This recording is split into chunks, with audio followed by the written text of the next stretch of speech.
Hello, I'm Mario Toneguzzi. I'm taking care of business. Joining me today is Marie-France Benoit, who is Head of National Insights for Avison Young Canada.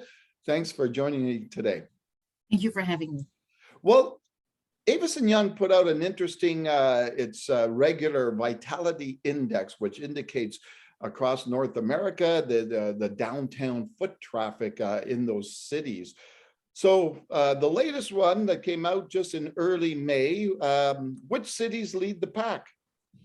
Well, we see that there's a return to, we have several vitality index. So there's one for retail, and the one that we're discussing, that you're referring to, is the one for return to office in the downtown of the 23 major cities in North America, including the 6 largest cities in Canada. And so in Canada, Calgary and Edmonton are really leading the way in terms of return to office compared to pre-COVID level, which is the return to office is measured by anonymized data from foot traffic. Anonymized data from the cell phone. I'm sorry, I have a little glitch. This is a little noise here. So based on the anonymized data from the cell phones, we can measure the volume of pedestrian traffic in for a group of office buildings that are part of the index. So what we see is not only is Edmonton and Calgary leading the way in Canada, they're also #1 in North America in terms of return to these volumes.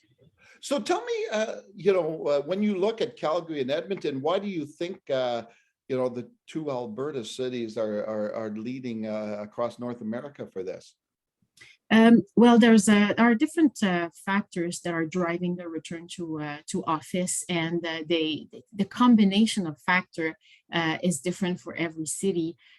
When we look at Calgary and Alberta, there was the mask was no longer mandatory since March 1st. So it was one of the early places where sanitary measures were loosened up. But there's also the type of industry.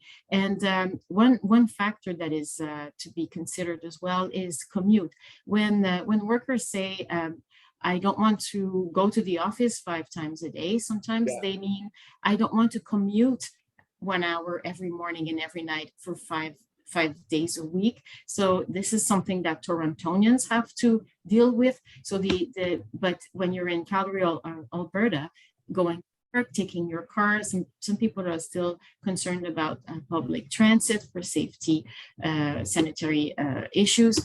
Well, in Calgary and Alberta, people take their car a lot, and the commute is not as painful. So the downside of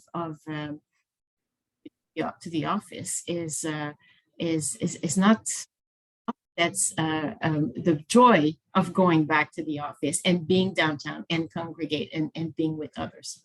So tell me, in terms of some of the other major cities in Canada, how they relate to what's happening across North America? Well, one thing that is interesting is Ottawa being the last one of the 6 cities in terms of return to downtown. And it makes sense when you consider that most of the public sector workers are still working from home mostly. And there wasn't a strong plan to return to the office. So considering the large footprint of the public sector in Ottawa, it's not surprising. There's also another interesting factor to consider, is that in Calgary, Edmonton, and Montreal, half of all office space is concentrated downtown. So it gives you more reason to people go downtown to work, and that it's kind of everything feeds, every activity feeds each other. You go back to work, then there are more people on the street going to restaurants and so on, which brings more people. People attract people, and we all missed being around people.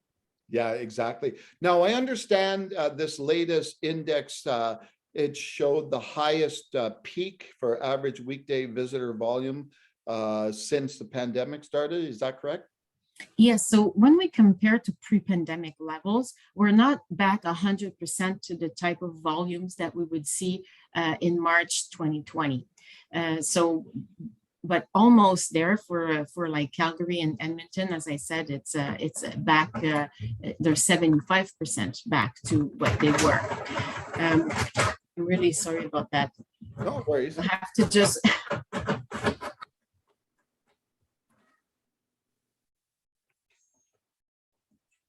The joys of working from home and not having IT next to you. Yeah, no, I see. Sorry. But when we do, we can change the reference date. When we compare the level of traffic now with the level of traffic in January, we're like up over 100% in some areas. When we compare with this the early this year.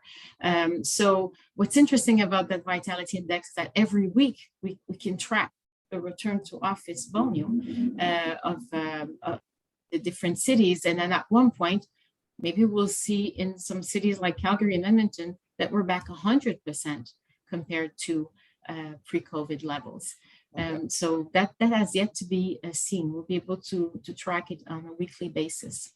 Okay, and the last question I had for you was, what does this mean overall for the cities to have, a return back to, in many ways, getting back to sort of normal when it comes to downtown office return? Like, what does that mean for the cities? Like, what is the significance of that, and the impact that has? Well, there are many, the downtown core of a city is an ecosystem that you have the work, live, play, like students are back now, and also travelers are back, and that creates animation on a street level, traffic for restaurants, for retail, for entertainment, and all of this is creating a great experience for the office workers returning to the office. For those, like I remember going back to the office early because I was craving going back to the office. And then at the beginning, there's not a lot of people. Then it's not really going back to the physical office that you want to go back to meet your colleagues and to have people. So the more people we have on the street, in restaurants and in stores, then the better the experience for the office workers going back to work. So it's circular. It feeds one another. Yeah, exactly. All right. Well, super. I appreciate you taking the time to do this, Marie-France. Okay. Thank you so much. All right. That was Marie-France Benoit, who is head of national insights for Avison Young Canada. I'm Mario Toneguzzi, taking care of business. Thanks for joining me today.